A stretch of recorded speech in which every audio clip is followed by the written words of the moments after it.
Do you want to just explain to people that haven't heard about your I'm not very good at pronouncing that. Mabinogi. Yeah, sure. Okay. I'm English. I don't have any Welsh in me. Yeah, right, okay. Well, since I came to this path, I've always loved the book, the set of Welsh myths called the Mabinogi, or that's how they are called, as being published works of collections.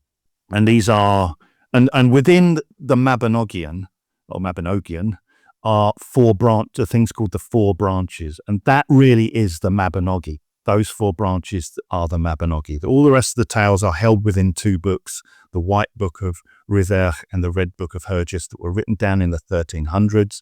But these 4 branches are particularly different, and they tell the journey of the Mabon, or the divine child. And I've always loved them. When I first read them, they are so Christianized. It was really hard to dig deep through everything to find the pagan magic held within these stories. But it is there. I kept on with it. I kept on exploring it and kept on working with it. And I've always thought that the Mabinogi myths should be heard. That's how they're meant to be consumed. These come from an oral tradition of storytellers. And when you put a myth onto paper, in a way you trap it, and it becomes something that cannot move or evolve anymore. It's the same as a folk song. When Francis Child and those song collectors went out collecting folk songs, they did a great service because we still have them. But what they also did is they trapped the folk songs and gave everyone something to argue about, which one was the original one, And so they collected the Raggle-Taggle gypsies from Karen in that village. But Kevin, over in this other village, sang a slightly different version. But Kevin's wasn't the one that got written down. So we've got Karen's, And I think that is what happens with myth, is that they evolve. And Lady Charlotte Guest wrote them down in a translation in the Victorian times, and then people have translated them, and these books are coming from these 2 books. But you can guarantee that before they were written down in the 1300s and caught, as I say, thankfully, because we wouldn't know who they were, we wouldn't have any of these names if they hadn't been written down, because that oral tradition would have died off. But they did make them as like the official versions of the stories. But you can bet your life there were countless bards, troubadours, that were going around telling slightly different versions, maybe pronouncing the names of the deities differently, as well, giving them slightly different angle, slightly different meaning. But so I dug deep, and over the years, over the kind of 90s, the late 90s, there was a lot of research done into linguistics of, and I'm not Welsh, but I do have I have a Christopher Hughes, you see, and everyone should have a Christopher Hughes. Should have.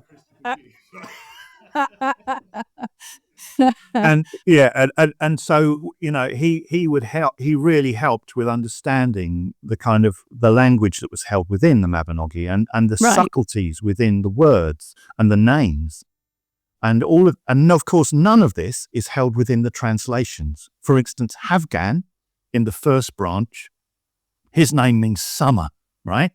It doesn't say in the Mabinogi, Havgan, whose name means summer. It just says Havgan. And they have a battle, between somebody dressed in grey, the Lord of Annwn, the underworld, and Havgan summer. You can tell that this is a seasonal battle going on, but you wouldn't have a clue, actually, if you were just reading the myth. Yeah. And so all of these things started to come out. And so what I did is I thought, I want to create a listening experience as close as possible to how that would have been experienced by those people sitting around a campfire listening to a bard tell the story of the Mabon, of the journey of the Mabon.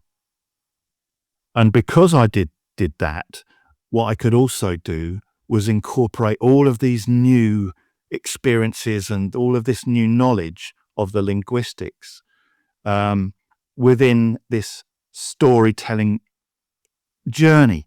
And what I could also do then was, when a song would tell a part of the journey better than words, I could just bring in a song. I could fade in a song that would take the story forward in song and then bring it back to the story to let it continue as a narration, you know.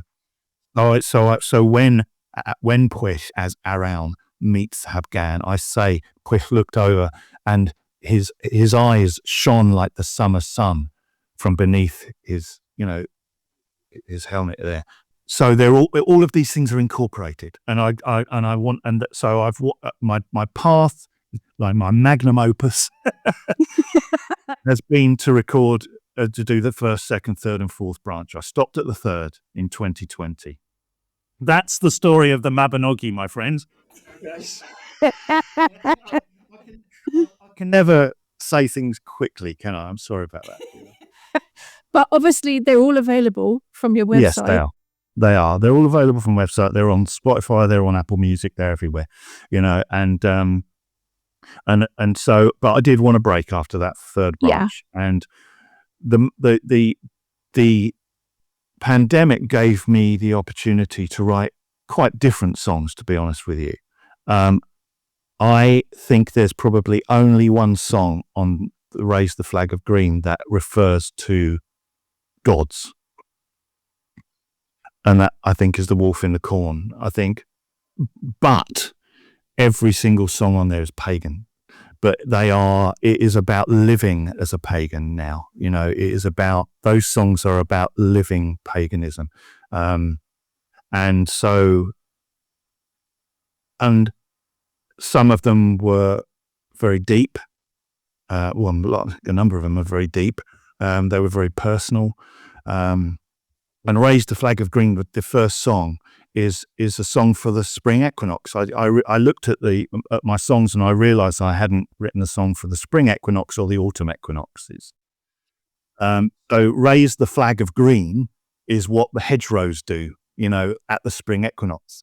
You know, the chorus is, the time has come, the in-between, hedgerow, raise the flag of green, you know, and so that's about the spring equinox. And the last song on the album is called Autumn Leaves, and that's about the autumn equinox. And so they're bookended with the spring and autumn equinox, and the songs in between take you kind of through a journey. Yeah, but it was really lovely to just go inside and ask the Awen, you know, to inspire me with songs that weren't connected to the Mabinogi for the first time in about 4 years.